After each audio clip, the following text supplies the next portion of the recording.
সবাই কেমন আছে? সবাই সুস্থ আছে তো? আমরা অনেকটাই ভালো আছি। দেখেছি তো, অনেক ভিডিও পোস্ট করেছি। তো এই যে এখানে আমার ভাই ডান্স করছে।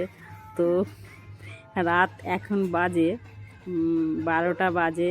এখন মানে তার আগেই 10:30 11টার সময় ঘর থেকে সবাই ডান্স করছে, ফাংশন হচ্ছে। ও কি করেছে, আবিরের বস্তা নিয়ে এসে সবাইকে আবির দিয়েছে, সব নিজেও মেখেছে, সবাইকেও মাখিয়েছে। এই রাতে জানো না এত এনজয় করেছে সত্যি। এই বছরের রং খেলাটা সবার জন্য আমাদের একটু অন্যরকম, বেশ ভালোভাবেই কেটেছে।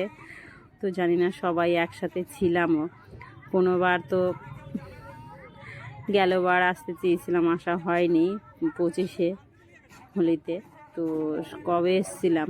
24-এ এসেছিলাম, আর 25-এ আসি না। আবার এই যে 26-এ আসলাম। তো জানি না আগের বছর আবার কে কোথায় থাকবো। তো এই বছর খুব ভালোভাবে কেটেছে।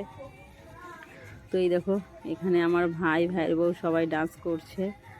আর বেশ এত সুন্দর সুন্দর গান হচ্ছিল না, কিন্তু গানগুলো তো নিতে পারবো না, তো সেই কারণে গানগুলো তোমাদের সাথে শেয়ার করলাম না। তো সত্যি কথাই প্রচুর কিছু স্মৃতি পেয়েছি সবার সাথে কাটানো, সব মুহূর্তগুলো সব কিছু ফেসবুকের পাতায়, ইউটিউবের গ্যালারিতে রেখে দিয়েছি। কেন কি জানো, মানুষগুলো সব সময় তো এক জায়গায় হতে পারবো না। তো যখন মন খারাপ হবে এইগুলোই বের করে দেখবে। এই যে আমার ভাইয়ের অবস্থাটা দেখেছো, এত রাতে আবির মেখেছে, সবাই বেশ ফাংশন দেখছিল, আর ও কী করেছে, আবিরের বস্তা নিয়ে এসে কী আর বলবো।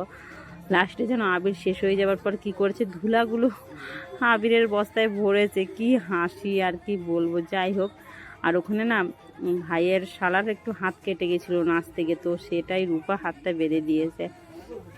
তো তোমাদের কেমন সবার মানে দোল পূর্ণিমা কেটেছে, বা কে কেমন রং খেলেছে, কে কেমন আনন্দ ফুর্তি করেছো, তো সবাই আমাকে একটু জানিও। তো যাই হোক, তোমরা সবাই সুস্থ থেকো এবং ভালো থেকো।